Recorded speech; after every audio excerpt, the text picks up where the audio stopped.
గత 5 సంవత్సరాలుగా అంటే మన వైసీపీ ప్రభుత్వం అధికారంలో ఉన్నప్పుడు ఈ లడ్డు ప్రసాదంలో కల్తీ జరిగిందనేది భక్తులు దాని రుచిని బట్టి వాసనని బట్టి ఆ రోజున అనుమానం వ్యక్తం చేయటం, మరి అదే రోజున అప్పుడే మరి తెలుగుదేశం ప్రభుత్వం ప్రతిపక్షంలో ఉండి ఆ రోజున మరి ఎంక్వైరీకి అడగటం, వాళ్ళు బుకాయించటం ఇవన్నీ కూడా జరిగిపోయినాయి. మరి ఈ రోజున మన ప్రభుత్వం అధికారంలోకి వచ్చింది.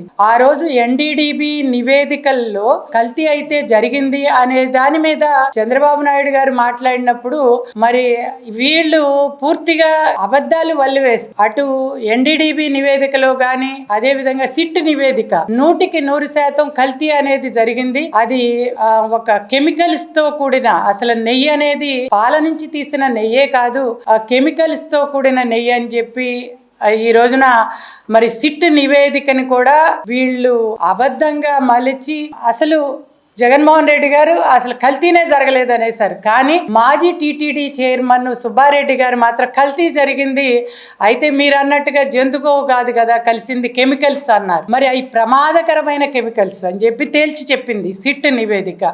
మరి దీన్ని ఏమార్చడానికి ఈ రోజున తప్పు మీద తప్పులు చేస్తూ నిన్న ఆ రోజున దాన్ని అంటే పూర్తిగా టీటీడీ దేవస్థానాన్ని, తిరుమల దేవస్థానాన్ని ఆదాయ వనరుగా మలుచుకున్నారు.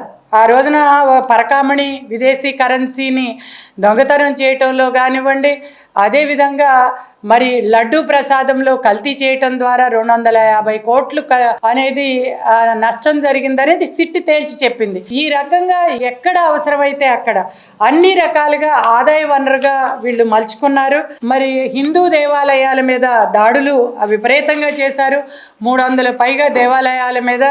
అదేవిధంగా మరి ఆ రోజున రాముడి తలని నరికిన సందర్భాన్ని కూడా మనం చూసాం. బస్సు టికెట్ల మీద అన్యమత ప్రచారం చేశారు. తిరుమల కొండ మీద అన్యమత గుర్తు, టీటీడీ వెబ్సైట్లలో అన్యమత బోధనలు, ఇవన్నీ ఇన్ని రకాలుగా ఆ రోజున తప్పు చేశారు.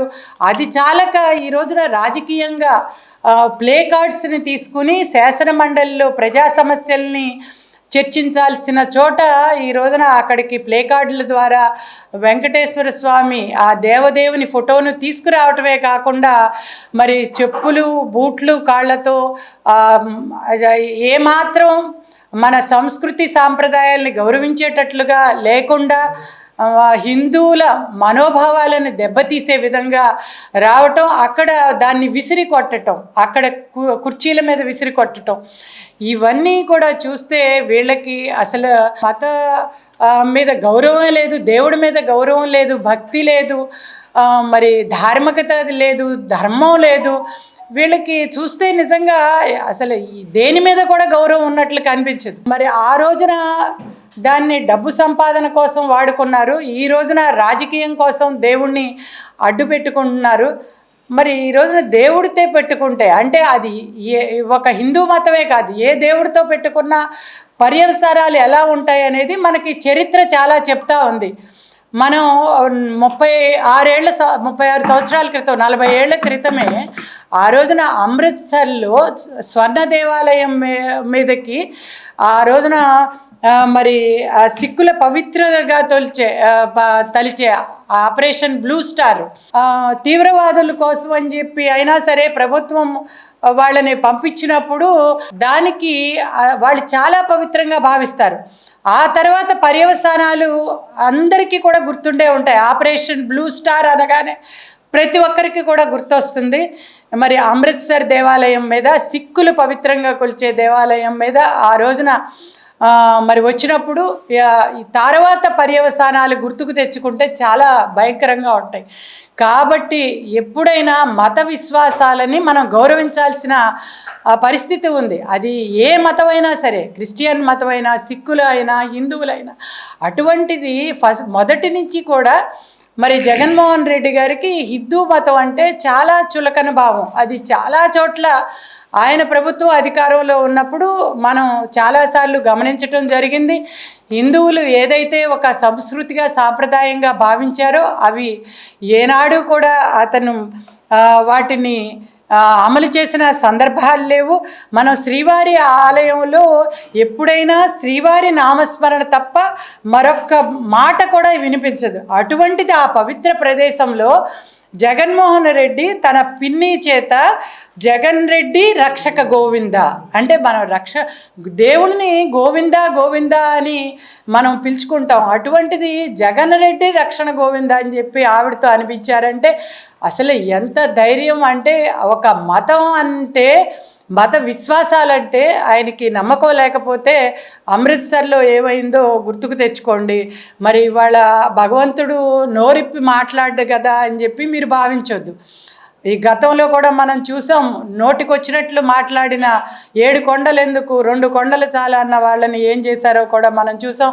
అంతేకాకుండా మీరు మరి విర్రవీగిపోయి మేమే వస్తామనుకున్న వాళ్ళకి కేవలం 2 నామాలు అంటే కేవలం 11 సీట్లు ఇచ్చి ఏ రకంగా చేశారో కూడా మనం చూసాం.